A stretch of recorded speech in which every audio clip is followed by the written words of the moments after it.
Hey guys welcome to Vijay Academy YouTube channel रे आज आम डिस्कसन करवा +3 सेकेंड इयर थर्ड सेम उद्दिष्ट मेजर पेपर 6 रो यूनिट 4 रो लॉन्ग क्वेश्चन कौन अच्छी मिलित जातिसंघर गठन ऐतिहासिक पृष्ठभूमि विषय आलोचना कर discuss the historical basis of the formation of UNO united nation organisation है आम उत्तर लिखा कौन मिलित जातिसंघ यूनाइटेड नेशन ऑर्गेनाइजेशन 1945 मसीह मिलित जातिसंघ स्थापित होता यार मुख्य लक्ष्य था सबु प्रकार युद्धर निराकरण विशेषतः अन्य एक महासमर निराकरण स्थायी शांति प्रतिष्ठा विश्व महायुद्ध 1939 1945 फल बहुत धन संपत्ति नष्ट होगला ध्वंस बेसी घटी यूरोप और सुदूर प्राच्य विशेषतः जापान रे युक्तराष्ट्र अमेरिका 1945 मसीहा अगस्ट मास 6 तारिख और 9 तारिख में जापान हिरोशिमा नागासाकी सहर उपर आणविक बोमा पकईला या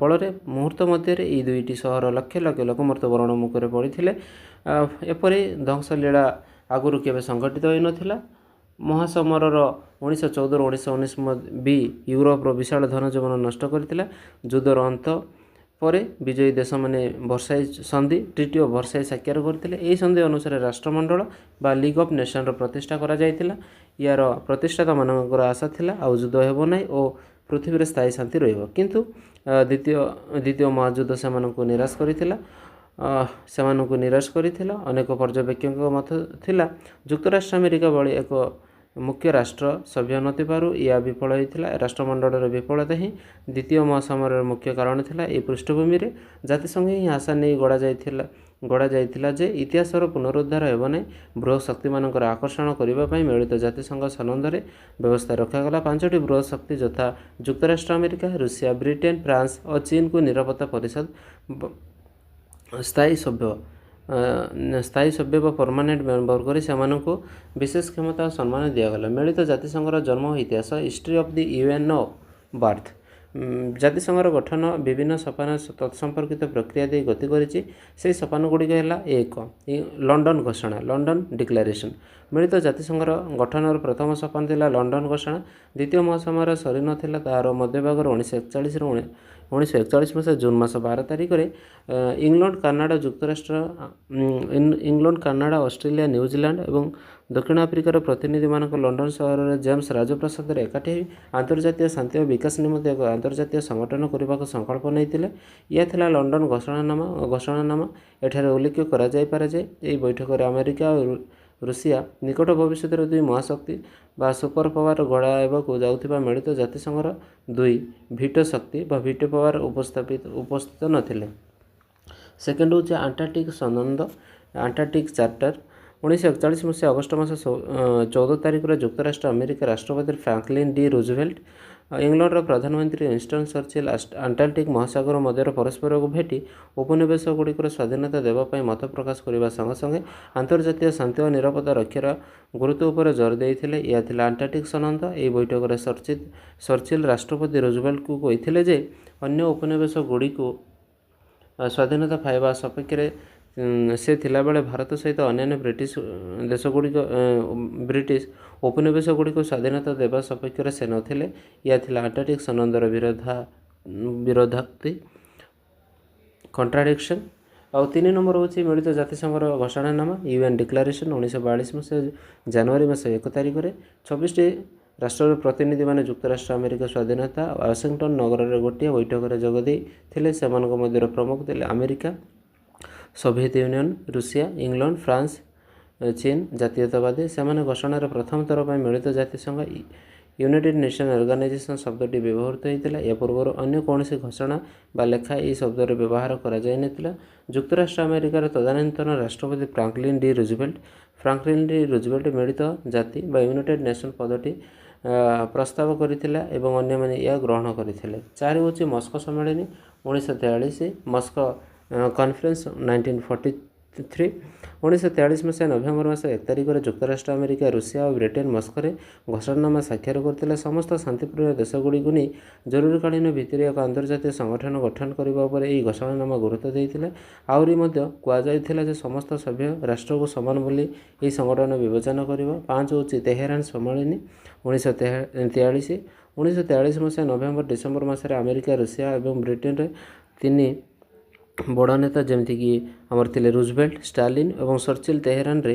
ଏକାଠି ହୋଇ ଘୋଷଣା କଲେ ଯେ ଦ୍ୱିତୀୟ ମହାଯୁଦ୍ଧ ଚାଲିଥିବା ପର୍ଯ୍ୟନ୍ତ ଏବଂ ଯୁଦ୍ଧ ସାରିବା ପରେ ଏକତ୍ର କରିବେ ଏବଂ ଅନ୍ୟ ସମସ୍ତ ଦେଶମାନଙ୍କୁ ଗଣତାନ୍ତ୍ରିକ ଦେଶମାନଙ୍କର ଏକ ଜାଗତିକ ପରିବାରକୁ ସ୍ୱାଗତ କରିବେ। 6 ନମ୍ବର ପଏଣ୍ଟ ହେଉଛି ବ୍ରେଟନ୍ ଉଡ୍ ସମ୍ମିଳନୀ 1944 ମସିହାରେ ହେଇଥିଲା। ବ୍ରେଟନ୍ ଉଡ୍ କନଫରେନ୍ସ 1944 1944 ମସିହାରେ ଜୁଲାଇ ମାସରେ ବସିଥିବା ବ୍ରେଟନ୍ ଉଡ୍ ସମ୍ମିଳନୀ ଜାତିସଂଘ ସମ୍ପର୍କିତ ଦୁଇଟି ସଂଗଠନ ଜନ୍ମ ଦେଇଥିଲା। ସେହି ଦୁଇଟି ହେଉଛି ଆନ୍ତର୍ଜାତୀୟ ମୁଦ୍ରା ପାଣ୍ଠି ଇଣ୍ଟରନ୍ୟାସନାଲ୍ ମନିଟାରୀ ଫଣ୍ଡ ଏବଂ ବିଶ୍ୱବ୍ୟାଙ୍କ ୱାର୍ଲଡ ବ୍ୟାଙ୍କ। ଆନ୍ତର୍ଜାତୀୟ ସ୍ତରରେ ଆନ୍ତର୍ଜାତୀୟ ସମ୍ପର୍କର ଉନ୍ନତି ଆଣିବା ପାଇଁ ଏହି ସମ୍ମିଳନୀ ଏକାଧିକ ସୁପାରିଶ କରିଥିଲା। 7 ନମ୍ବର ହେଉଛି ଡୁମ୍ବାର୍ଟନ୍ ୱାର୍କସ୍ 1944 ଡୁମ୍ବାର୍ଟନ୍ ୱାର୍କସ୍ କମ୍ପ୍ଲେକ୍ସ 1944 ମସିହା ଅକ୍ଟୋବର ମାସରେ ଆମେରିକା, ଇଂଲଣ୍ଡ, ରୁଷିଆ ଏବଂ ଚୀନର ପ୍ରତିନିଧିମାନେ ୱାଶିଂଟନ ନଗରରେ ଡୁମ୍ବାର୍ଟନ୍ ୱାର୍କସ୍ ବଗିଚାରେ ମିଳିତ ହୋଇ ପ୍ରସ୍ତାବିତ ମିଳିତ ଜାତିସଂଘର ଚିଠା ସମ୍ବନ୍ଧରେ ଆଲୋଚନା କରିଥିଲେ। ଏହି ଚିଠା ପ୍ରସ୍ତାବ ଅକ୍ଟୋବର 7 ତାରିଖରେ ପ୍ରକାଶ ପାଇଥିଲା। 8 ନମ୍ବର ପଏଣ୍ଟ ହେଉଛି ୱାଲ୍ଟା ସମ୍ମିଳନୀ 1945 ୱାଲ୍ଟା କନଫରେନ୍ସ 1945 1945 ମସିହା ଫେବୃଆରୀ ମାସରେ 4ରୁ 11 ତାରିଖ ପର୍ଯ୍ୟନ୍ତ ତିନି ବଡ଼ ରାଷ୍ଟ୍ରନେତା ଆମେରିକାର ରୁଜଭେଲ୍ଟ, ବ୍ରିଟେନର ଚର୍ଚ୍ଚିଲ୍, ରୁଷିଆର ଷ୍ଟାଲିନ୍ ଏବଂ ରୁଷିଆର ୱାଲ୍ଟାରେ ଏକତ୍ର ହୋଇ ଜାତିସଂଘ ବିଷୟରେ ଆଲୋଚନା କରିଥିଲେ। ଏହି ସମ୍ମିଳନୀ ନିରାପତ୍ତା ପରିଷଦ ବା ସିକ୍ୟୁରିଟି କାଉନସିଲର ଭୋଟ ପଦ୍ଧତି ଭୋଟିଂ ପ୍ରୋସିଡର ସମ୍ବନ୍ଧରେ ନିଷ୍ପତ୍ତି ନେଇଥିଲେ। ସବୁଠୁ ଗୁରୁତ୍ୱପୂର୍ଣ୍ଣ ବିଷୟ ହେଉଛି ଏଠାରେ ଭିଟୋ ଫର୍ମୁଲା ତିଆରି ହୋଇଥିଲା। 9 ନମ୍ବର ପଏଣ୍ଟ ହେଉଛି ସାନ୍ ଫ୍ରାନ୍ସିସ୍କୋ ସମ୍ମିଳନୀ 1945 ମସିହାରେ ସାନ୍ ଫ୍ରାନ୍ସିସ୍କୋ କନଫରେନ୍ସ 1945 ମସିହା ଏପ୍ରିଲ ମାସ 25 ଆଉ 26 ତାରିଖରେ ଆମେରିକାର ସାନ୍ ଫ୍ରାନ୍ସିସ୍କୋ ସହରରେ ଜାତିସଂଘ ସମ୍ବନ୍ଧରେ ଏକ ସମ୍ମିଳନୀ ଆରମ୍ଭ ହୋଇଥିଲା। ଏହି ସମ୍ମିଳନୀରେ 44 ଦେଶର ପ୍ରତିନିଧି ଯୋଗ ଦେଇଥିଲେ। ଆସ୍ତେ ଆସ୍ତେ ଏ ସଂଖ୍ୟା ବଢ଼ି 50 ହୋଇଥିଲା। 1945 ମସିହା ଜୁନ୍ ମାସ 26 ତାରିଖରେ ମିଳିତ ଜାତିସଂଘ ସନନ୍ଦକୁ 51ଟି ଦେଶ ସ୍ୱାକ୍ଷର କରିଥିଲା, ଯଦିଓ ପୋଲାଣ୍ଡ ଜାତିସଂଘ ସନନ୍ଦକୁ ସେହି ବର୍ଷ ଅକ୍ଟୋବର 15 ତାରିଖରୁ ସ୍ୱାକ୍ଷର କଲା। ଏହି ପ୍ରକାର ମିଳିତ ଜାତିସଂଘ 51ଟି ଦେଶର ପ୍ରତିଷ୍ଠିତ ସଭ୍ୟ ଅଟନ୍ତି। 1945 ମସିହା ଅକ୍ଟୋବର ମାସ 24 ତାରିଖ ମିଳିତ ଜାତିସଂଘ ପ୍ରତିଷ୍ଠିତ ହୋଇଥିଲା।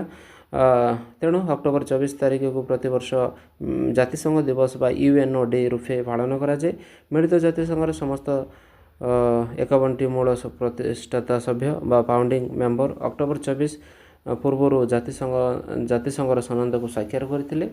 1945 ମସିହା ଅକ୍ଟୋବର ମାସ 30 ତାରିଖରେ ଭାରତ ଜାତିସଂଘର ସଭ୍ୟ ହେଲା। ମିଳିତ ଜାତିସଂଘ ସନନ୍ଦ ଚାର୍ଟରରେ 111ଟି ଧାରା, ଆର୍ଟିକାଲ ଏବଂ 19ଟି ଅଧ୍ୟାୟ ଅଛି। ଜାତିସଂଘର ଲକ୍ଷ୍ୟ, ଆଭିମୁଖ୍ୟ, aim of the objective of UNO united ନେସନର ଅବଜେକ୍ଟିଭ ବିଷୟରେ ଆମେ ଦେଖିବା। ଜାତିସଂଘର ମୁଖବନ୍ଧ ବା ପ୍ରସ୍ତାବନା ବା ପ୍ରେଆମ୍ବଲରେ ଏହାର ଲକ୍ଷ୍ୟ ଓ ଆଭିମୁଖ୍ୟକୁ ବର୍ଣ୍ଣନା କରାଯାଇଛି। ଯେମିତିକି ଅଛି ପ୍ରଥମ ପଏଣ୍ଟ ଅଛି କ'ଣ ନା ଭବିଷ୍ୟତରେ ବଂଶଧରମାନଙ୍କୁ ଯୁଦ୍ଧରୁ କଷଣରୁ ରକ୍ଷା କରିବା। ଦ୍ୱିତୀୟ ପଏଣ୍ଟରେ ଅଛି ଆନ୍ତର୍ଜାତୀୟ ଶାନ୍ତି ଓ ନିରାପତ୍ତା ସୁରକ୍ଷା କରିବା। ୟା ପ୍ରତି ଆସୁଥିବା ବିପଦକୁ ମିଳିତ ଭାବରେ ପ୍ରତିରୋଧ କରିବା। ତୃତୀୟ ହେଉଛି ମୌଳିକ ମାନବିକ ଅଧିକାର ଏବଂ ମାନବିକ ସୁରକ୍ଷିତ ରଖିବା ଏବଂ ତା ପ୍ରତି ଆସୁଥିବା ବିପଦକୁ ମିଳିତ ଭାବରେ ପ୍ରତିରୋଧ କରିବା। ଜାଗତିକ ରେସ୍, ଲିଙ୍ଗଗତ ଜେଣ୍ଡର ନିର୍ବିଶେଷରେ ସମସ୍ତ ବ୍ୟକ୍ତିଙ୍କର ସମାନ ଅଧିକାର ଏବଂ ସାନ ବଡ଼ ନିର୍ବିଶେଷରେ ସମସ୍ତ ରାଷ୍ଟ୍ରଙ୍କର ସମାନ ଅଧିକାର ବଜାୟ ରଖିବା। 4 ହେଉଛି ପାରସ୍ପରିକ ସହଯୋଗ ଦ୍ୱାରା ଅର୍ଥନୈତିକ, ସାମାଜିକ, ସାଂସ୍କୃତିକ ବିକାଶ ସାଧନ କରିବା। 5 ହେଉଛି ଆନ୍ତର୍ଜାତୀୟ ଆଇନର ଆଶ୍ରୟ ନେଇ ଶାନ୍ତିପୂର୍ଣ୍ଣ ଉପାୟରେ ଆନ୍ତର୍ଜାତୀୟ ବିବାଦଗୁଡ଼ିକର ସମାଧାନ କରିବା। 6 ହେଉଛି ପଡ଼ୋଶୀଙ୍କ ପ୍ରତି ସହନଶୀଳ ହେବା ଏବଂ ଶାନ୍ତିପୂର୍ଣ୍ଣ ଭାବରେ ପୋଷଣ କରିବା। ଉଦ୍ଦେଶ୍ୟ ବା ପ୍ରୋସେସ୍ ପର୍ପୋଜ ଜାତିସଂଘର ଉଦ୍ଦେଶ୍ୟ ତା'ର ସନନ୍ଦ ଚାର୍ଟରରେ ପ୍ରଥମ ଧାରା ଆର୍ଟିକଲ 1ରେ ଲିପିବଦ୍ଧ ହୋଇଛି। ପ୍ରଥମ ହେଉଛି କ'ଣ ନା ଆନ୍ତର୍ଜାତୀୟ ଶାନ୍ତି ଓ ନିରାପତ୍ତା ବଜାୟ ରଖିବା। ଦ୍ୱିତୀୟରେ ଅଛି ରାଷ୍ଟ୍ରରାଷ୍ଟ୍ର ମଧ୍ୟରେ ବନ୍ଧୁତ୍ୱପୂର୍ଣ୍ଣ ସମ୍ପର୍କ ରଖିବା।